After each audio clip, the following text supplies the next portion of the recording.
नमस्कार।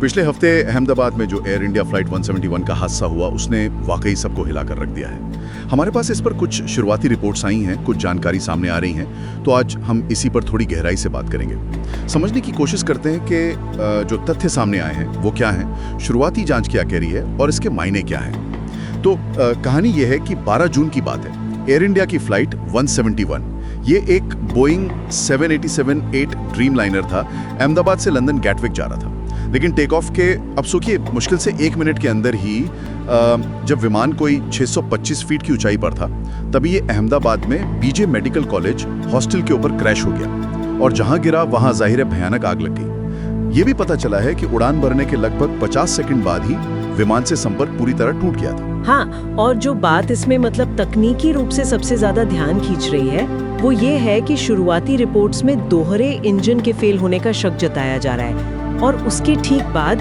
RAM air turbine, जिसको rat कहते हैं, वो एक्टिवेट हो गया। रैट, अच्छा, ये वही इमरजेंसी पावर सिस्टम है। बिल्कुल।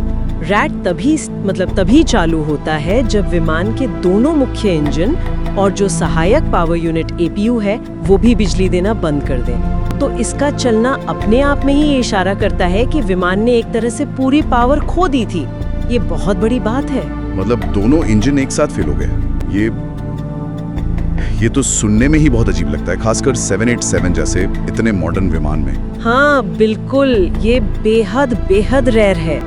देखिए, 787 जैसे विमानों में मल्टीपल लेवल की सेफ्टी होती है, बैकअप सिस्टम्स होते हैं जिसे हम रिडंडेंसी कहते हैं। तो दोनों इंजनों का एक साथ काम करना बंद कर देना, ये किसी आम तकनीकी खराबी से कहीं ज्यादा शायद किसी बड़ी सिस्टमैटिक प्रॉब्लम की तरफ इशारा कर रहा है।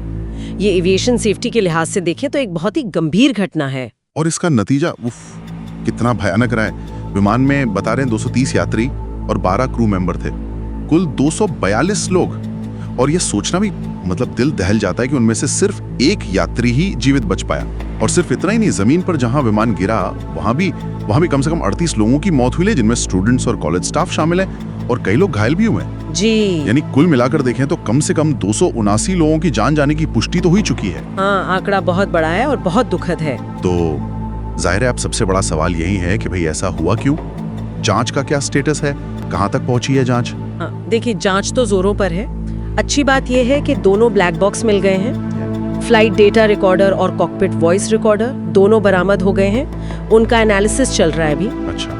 हालांकि एक चिंता ये भी जताई जा रही है कि क्रैश के बाद जो इतनी भीषण आग लगी थी उससे शायद कम से कम एक बॉक्स को कुछ नुकसान पहुंचा हो, तो डेटा रिकवर करने में थोड़ी मुश्किल आ सकती है। शुरुआती तौर पर कुछ आइडिया लग रहा है कि किस दिशा में जांच जारी है? देखिए, जैसा मैंने पहले कहा, वो RAT का एक्टिवेट होना और फिर संभावित इंजन या शायद हाइड्रोलिक सिस्टम में कोई बड़ी गड़बड़ी, यही शुरुआती संकेत मिल रहे हैं। और एक बात और गौर करने वाली है, ड्रीमलाइनर विमान जब से ये 2011 में सेवा में आया है, इसका सेफ्टी रिकॉर्ड काफी अच्छा रहा है। हाँ, सुना तो है। ये बोइंग 787 ड्रीमलाइनर से जुड़ा पहला ऐसा हादसा है जिसमें किसी की जान गई हो। तो अब जाहिर है एयरलाइन के मेंटेनेंस प्रोसीजर्स, अलग-अलग सिस्टम्स के बीच कोऑर्डिनेशन, इन सब पहलुओं की बहुत बारीकी से जांच होगी। और एयर इंडिया ने और रेगुलेटर यानी DGCA ने भी कुछ एक्शन लिया है फौरन? हाँ बिल्कुल। एयर इंडिया ने एहतियात के तौर पर भारत में अपने बेड़े के बाकी सभी 33 बोइंग 787 विमानों को तुरंत प्रभाव से ग्राउंड कर दिया है। अच्छा, सारे 787 रोक दिए? जी हाँ, जब तक कि उनकी पूरी तरह से जांच ना हो जाए। और इसका असर ये हुआ है कि कई इंटरनेशनल फ्लाइट्स कैंसिल करनी पड़ी हैं। और जहां तक DGCA की बात है, यानी हमारा नागरिक उड्डयन महानिदेशालय